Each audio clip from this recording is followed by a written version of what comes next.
2010 में अपनाए हरमज में एक कश्ती ने जापानी ऑयल टैंकर को टक्कर मारी जिसमें 2,60,000 टन तेल भरा हुआ था।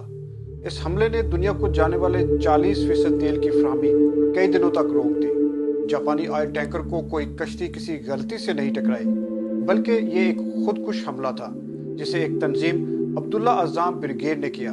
वो तंजीम और उसका नाम दोनों एक ऐसे शख्स के साथ मंसूब हैं जिसने अफगान जिहाद के इब्तदाई सालों में अमेरिका और अरब ममालिक के कई दौरे किए और अफगान जिहाद के लिए चंदा जमा करने के साथ हजारों मुजाहिदीन को अफगान जिहाद में शामिल किया। ये सब कुछ अमेरिका की मर्जी से होता रहा, जो आखिरकार रूस के बाद अमेरिका ही के खिलाफ इस्तेमाल हुआ। जो शख्स उस मिशन का इंचार्ज और रूह रवां था, उसी ने उसामा बिन लादेन को अफगानिस्तान जिहाद का हिस्सा बनाया।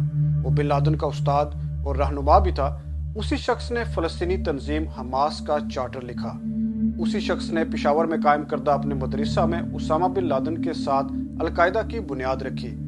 उसी शख्स को अलकायदा का स्पिरिचुअल फादर भी कहा जाता है। हम जिस शख्स की बात कर रहे हैं उसका नाम शेख अब्दुल्ला यूसुफ अज़ाम था। अब्दुल्ला अज़ाम फलस्तीन में 1941 में पैदा हुआ। 1967 की अरब इसराइल जंग के बायस अब्दुल्ला अज़ाम अपने खानदान के साथ बतौर मुहाजिर उर्दन आ गया। 1969 में वो इसराइल के खिलाफ लड़ने वाली फोर्स फिदायान में शामिल हो गया, जहां से उसने बहुत शोहरत हासिल की। उसी साल अब्दुल्ला अज़ाम अख्वानुल मुस्लिमून उर्दन ब्रांच का हिस्सा बना। अब्दुल्ला अज़ाम की किताबों, तकरीरों और मुख्तलिफ तहरीरों से पता चलता है कि वो मुस्लिम उम्मा को मुत्तहिद करके खिलाफत की बुनियाद रखना और इस्लाम की उस सल्फी रवायत को जिंदा करना चाहता था जिसको कमाल अतातुर्क ने 1924 में रोक दिया था। फलस्तीन की इसराइल के खिलाफ जंग का हाल बताने के साथ अफगानिस्तान के मैदान जंग की बात करना भी बहुत ज़रूरी है, क्योंकि अफगानिस्तान एक ऐसा इलाका बनने वाला था जहां से दहशत गर्दी इस खित्ते को अपनी लपेट में तो लेगी ही, लेकिन 9/11 जैसे वाक़यात का सिरा भी यहीं से निकलेगा।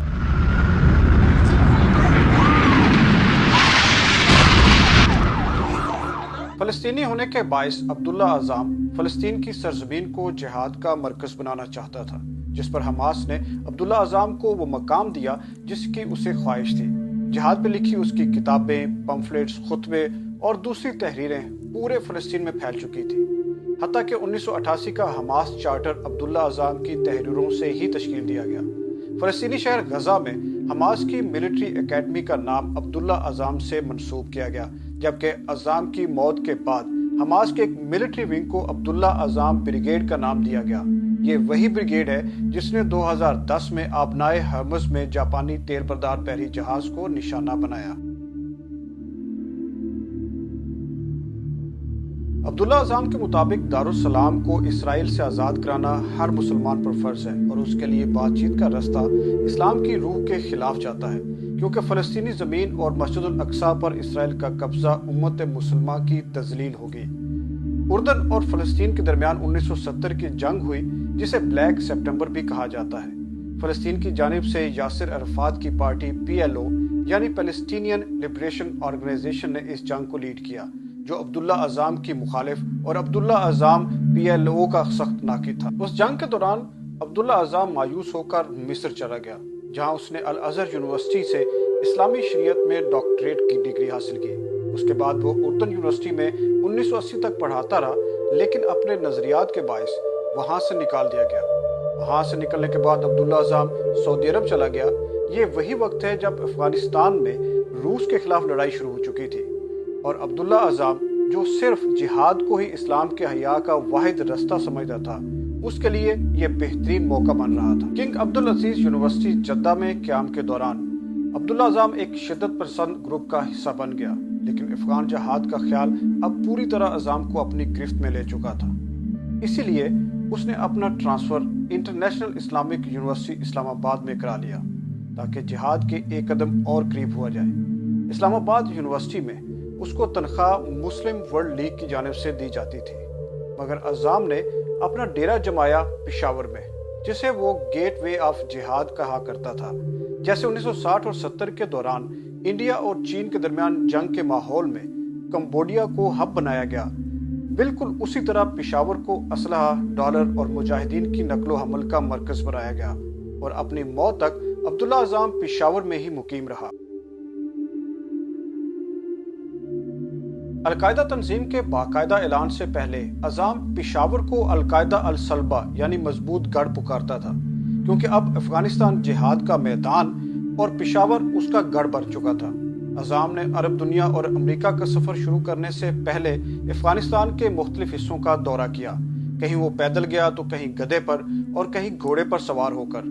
افغانستان میں مذہبی بنیاد پرستی، غربت، جہالت اور ٹرائبل رہن سہن عبداللہ عزام کے لیے ایک زرخیز زمین ثابت ہوئے، جس میں اس نے اسلام کے درپیش خطرات اور اس کے احیاء کے لیے جہاد کے نظریے کو استعمال کر کے بھرپور حمایت حاصل کی۔ اس کے بعد عزام نے عرب ممالک اور امریکہ کا سفر شروع کیا تاکہ جہاد کے لیے چندہ اور مجاہدین اکٹھے کر کے افغانستان لائے جا سکے۔ عزام نے اس کام میں کافی جذباتی نعرے بھی استعمال کیے، جنہوں نے پاکستان، عرب، افریقی ممالک اور امریکہ سمیت مغربی ممالک سے ہزاروں نوجوانوں کو افغانستان جانے پر مجبور کیا۔ ان نعروں میں شہادت کا نظریہ، اگلے جہان میں شہادت کا انعام، کافروں کے خلاف جہاد، حملہ آوروں کے سامنے کلمہ حق بلند کرنا اور کفر پر اسلام کا غلبہ شامل تھے۔ اس کے ساتھ عزام نے افغانستان میں جاری جنگ کو حضرت محمد صلی اللہ علیہ وآلہ وسلم کے ابتدائی 13 سالوں سے مشابہت دی، جو انہوں نے مکہ میں اسلام کے غلبے کی تیاری کے لیے گزارے۔ عزام کو یقین تھا کہ افغانستان سے اٹھنے والے اسلام کے غلبے کی لہر پوری دنیا پر فتح یاب ہوگی۔ سعودی عرب کے گرینڈ مفتی بن باز نے عزام کے فتوے کو اپنایا، جس میں تمام مسلمانوں کو افغان جہاد میں شرکت کرنا لازم قرار دیا گیا۔ اسی لیے زیادہ سے زیادہ چندہ جمع کرنے اور مجاہدین کو افغانستان لانے کے لیے عزام نے پشاور اور جدہ کے کئی دورے کیے۔ جدہ میں جس مکان میں وہ ہر بار رہائش پذیر ہوتا، وہ کسی اور کا نہیں بلکہ اسامہ بن لادن کا تھا۔ اسامہ بن لادن عزام کو والد اور استاد احترام کرتا تھا۔ مالدار اسامہ بن لادن عزام کے لیے ایک بہترین مالی ذریعہ بھی تھا۔ 1984 میں آخرکار اسامہ بن لادن اپنے استاد کے کہنے پہ افغان جہاد کا باقاعدہ اور عملی حصہ بنا۔ اپنے شدت پسند نظریات کو دیرپا، پرکشش اور خطرناک بنانے کے لیے عزام نے پہلے چاروں مکاتب فکر یعنی حنبلی، مالکی، شافعی اور حنفی کے ماننے والوں کو اسلام کی فتح کے لیے افغان جہاد سب پہ لازم قرار دیا اور انہیں اس مقصد کے لیے ایک ہو جانے کی دعوت دی۔ پھر ایک قدم آگے بڑھتے ہوئے تکفیری نظریات کا پرچار کیا، یعنی جو مسلمان ان نظریات کے مطابق جہاد کا کسی بھی شکل میں حصہ نہیں بنتے، وہ یا تو مسلمانوں کے بھیس میں مرتد ہیں یا وہ کافر حکومتوں کے زیر اثر ہیں۔ یہیں سے فار اینمی یعنی مغربی طاقتیں اور نیئر اینمی یعنی مسلم ممالک کی حکومتوں کا تصور بنایا گیا، جسے بعد میں القاعدہ نے مزید پروان چڑھایا۔ اسی نظریے کو بنیاد بنا کر القاعدہ سمیت ہر دہشت گرد گروپ زیادہ شدت سے مسلم ممالک کے نظام، سیکیورٹی اداروں اور عوام کو دہشت گردی کا نشانہ بناتا چلا آ رہا ہے۔ اس سب میں جن کا سب سے زیادہ نقصان ہوا وہ عام شہری ہیں۔ 1988 میں افغان جہاد جب ختم ہونے کے قریب تھا تو اس وقت مجاہدین کو ایک نئی منزل اور پلیٹ فارم مہیا کرنا ضروری ہو گیا، ورنہ پوری دنیا پر اسلام کے غلبے کا خواب ادھورا رہ جاتا۔ اسی لیے پشاور میں عبداللہ عزام کے قائم کردہ مکتبہ الخدمت میں 1988 کو القاعدہ کی باقاعدہ بنیاد رکھی گئی، جس میں عزام کے علاوہ اسامہ بن لادن، محمد عاطف اور ایمن الظواہری نمایاں تھے۔ لیکن مستقبل میں تکفیری نظریے کے پیش نظر کس شدت سے مسلم ممالک اور ان کے شہریوں کو نشانہ بنانا ہے، اس پر عبداللہ عزام اور باقی رہنماؤں کا موقف ایک نہ ہو سکا۔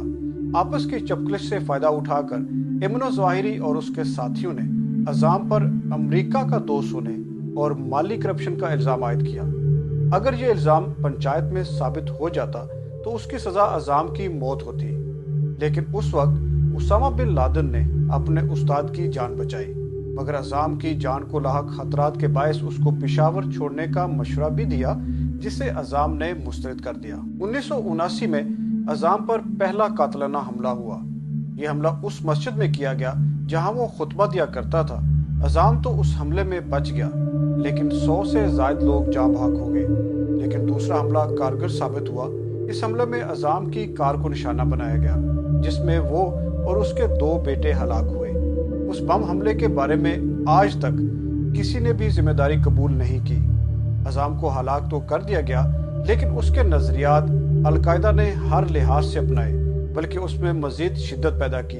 اسی لیے عبداللہ عزام کو القاعدہ کا بانی اور اسپرچول فادر کہا جاتا ہے۔